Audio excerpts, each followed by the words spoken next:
Los que creyeron que a través del monopolio de los cables internacionales, los que creyeron que sembrando mentiras y calumnias por doquier iban a debilitar nuestra revolución, iban a desacreditar a nuestro pueblo para después lanzarse sobre él cuando lo encontrasen débil, se equivocaron. Yo no tengo que rendirle cuenta a ningún congresista de los Estados Unidos.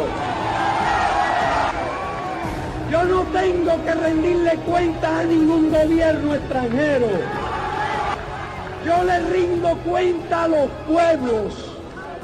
Yo le rindo cuenta en primer lugar a mi pueblo, al pueblo cubano.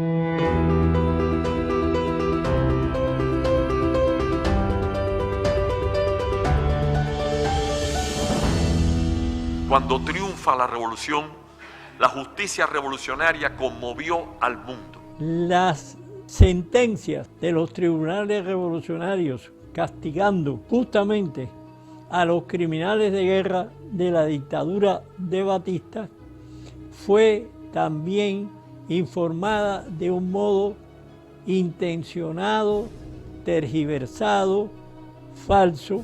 Pero al ser medios de difusión en un contexto en el cual eran los que tenían vamos a decir, el sello, la potestad, la condición que le da a los públicos y las sociedades para decir las cosas y por tanto las verdades, en mi modesta opinión eso iba a suceder con este hecho o con cualquier otro que sirviera de pretexto para atacar la revolución con una primera acción, la mediática.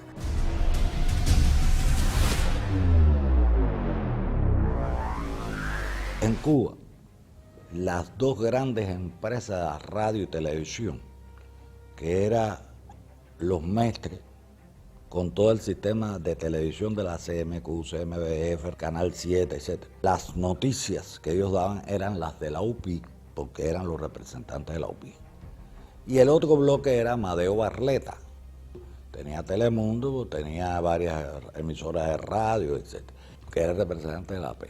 Se plegan al hecho porque responden a esos intereses, porque todavía no se ha producido el cambio de sistema socioeconómico y político hacia un tránsito diferenciado en el sistema de propiedad. Por lo tanto, están todavía en el poder los medios que responden a la burguesía. Y ellos no podían hacer otra cosa que hacerse eco de la agenda que el imperio les daba, porque respondían al imperio, respondían a los propietarios, respondían a ese dinero que todavía no se había producido de la nacionalización. Todavía en Cuba los medios de difusión eran privados y por tanto, ¿a quién responden? Un capital.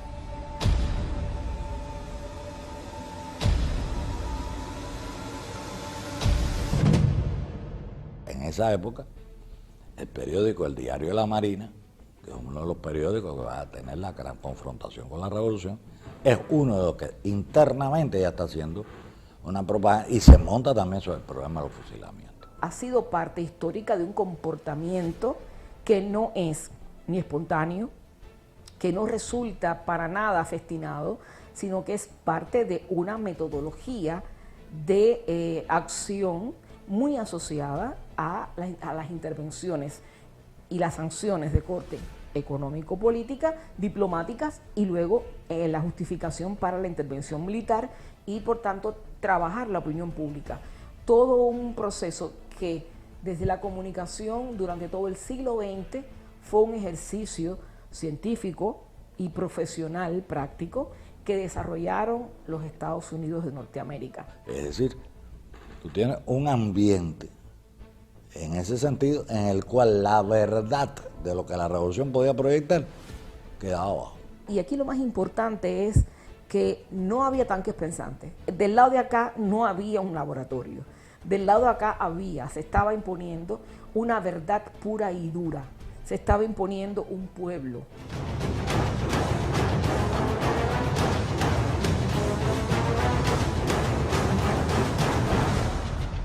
Fue entonces la urgencia, como se ha explicado, de una operación verdad, en medio de una distorsión de la noticia y de una campaña dirigida desde el corazón del imperio que había armado y había sostenido a esa tiranía sangrienta y la había conducido a esquilmar a robar y a saquear al pueblo cubano.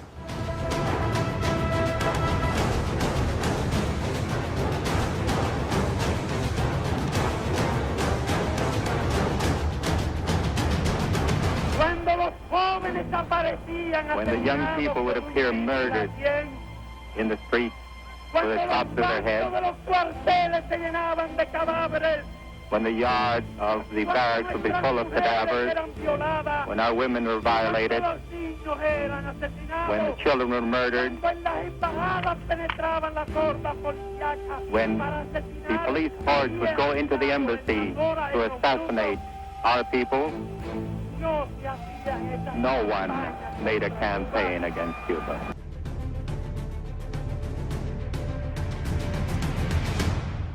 Yo diría que Fidel Castro se caracterizó por la originalidad de todo lo que hacía. ¿Qué sucede?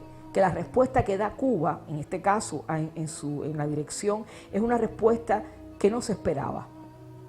Porque en primer lugar, ¿qué esperar ante una campaña como esa en un pueblo que aparentemente no estaba organizado, aparentemente no tenía una base sólida de esa revolución?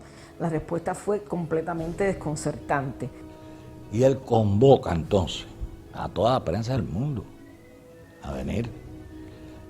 Quiero decirte que esto también es una osadía tremenda, porque cuando tú convocas 400, 300, 200 periodistas, ahí viene de todo.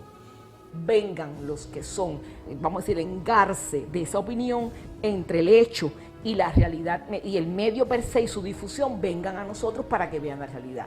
Y nadie se las pueda contar. Al llegar y ver la realidad, esa podía desmontar. Esa realidad, el chocar con la realidad va a desmontar cualquier hecho. De hecho, usted lo puede después tergiversar, pero va a ser muy fuerte que usted lo tergiverse cuando además sus pares también son capaces de verlo, y obviamente es tan fuerte el impacto que tienen que jugar a ponerse de acuerdo para consensuar agendas. Y eso es un proceso mucho más complejo. Ese es el origen de la Operación Verdad. Eso fue lo que se le llamó la Operación Verdad. Es decir, la verdad de Cuba frente a las calumnias, etcétera, que se están armando alrededor de los juicios que se están efectuando. Sirvió para que el mundo, a través de los periodistas que vinieron a participar en ella, conociera lo que realmente era la justicia revolucionaria y lo que era la lucha del gobierno revolucionario por establecer una nueva sociedad y estructurar un nuevo país en Cuba. De esa manera, la Operación Verdad se convirtió en un acontecimiento extraordinario y no fue el único. Era necesario demostrar a Somoza, a Trujillo y a todos los tiranos del entorno qué esperaba a sus sicarios y persecutores, qué esperaba a los asesinos y torturadores, y se abrió entonces el proceso revolucionario que convirtió en noticia en todas partes del mundo una victoria que por vez primera venía acompañada de una justicia ejemplarizante.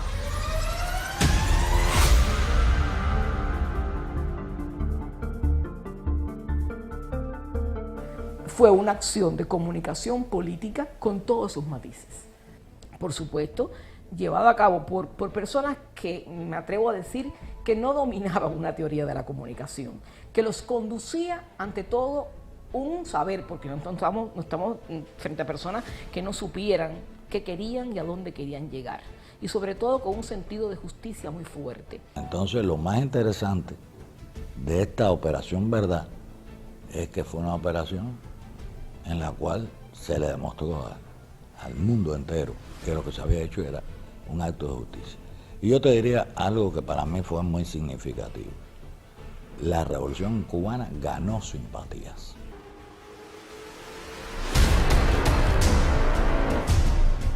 Y entonces sí era necesario que el lenguaje nuestro, la verdad nuestra, se pudiera transmitir con la limpieza y no la manipulación con que lo hacían otros. Y es ahí donde empieza a surgir esa idea que va a concretarse en ese mismo año en la creación de Prensa Latina.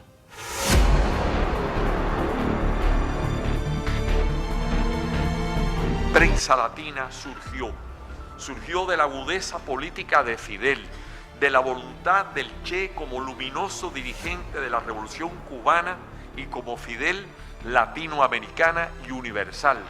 Pero ya cuando se crea Prensa Latina, yo diría que ya había un consenso de un grupo de intelectuales, periodistas, de gente que trabajaba un poco con la información y que sí ya estaban convencidos que había que hacerlo. El problema es no dejar el vacío.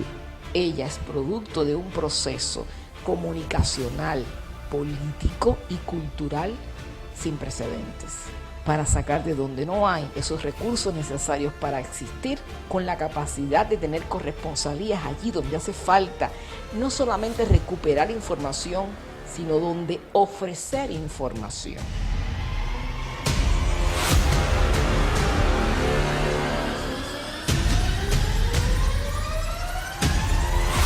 A partir de ese momento surgió un propósito, lograr que la noticia debía tener un marco, que ese concepto de responsabilidad y de conocimiento de la utilidad del editorial y la noticia estaba presente aún antes.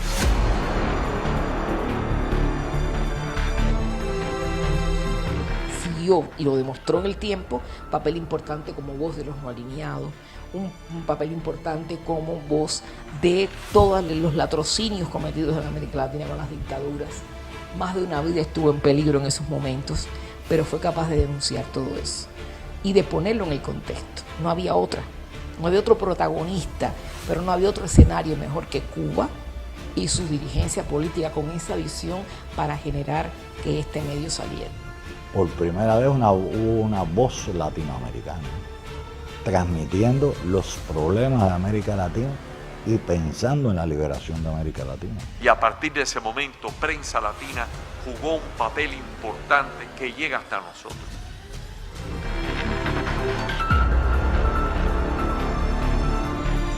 Precisamente por la hegemonía de los medios, por el control de la información, por la supuesta neutralidad de las agencias internacionales, más que nunca es necesario el testimonio verdadero y la capacidad de transmitir, la capacidad de dar a conocer.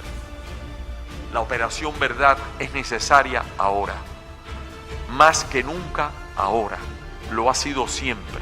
Todo cuanto se está haciendo en el mundo hoy, desde el punto de vista comunicacional, está pensado. A este nivel productivo, a este nivel de escala social, nada es casual. Siempre será necesaria una operación verdad. Nos casaron con la mentira, dijo Fidel en memorable discurso, y nos obligaron a vivir con ella. Por eso cuando oímos hablar de la verdad parece que se derrumba el mundo. Y yo diría, si no es 1000 veces preferible que se derrumbe el mundo antes que vivir en la mentira. Hoy quizás la operación verdad es más importante que nunca.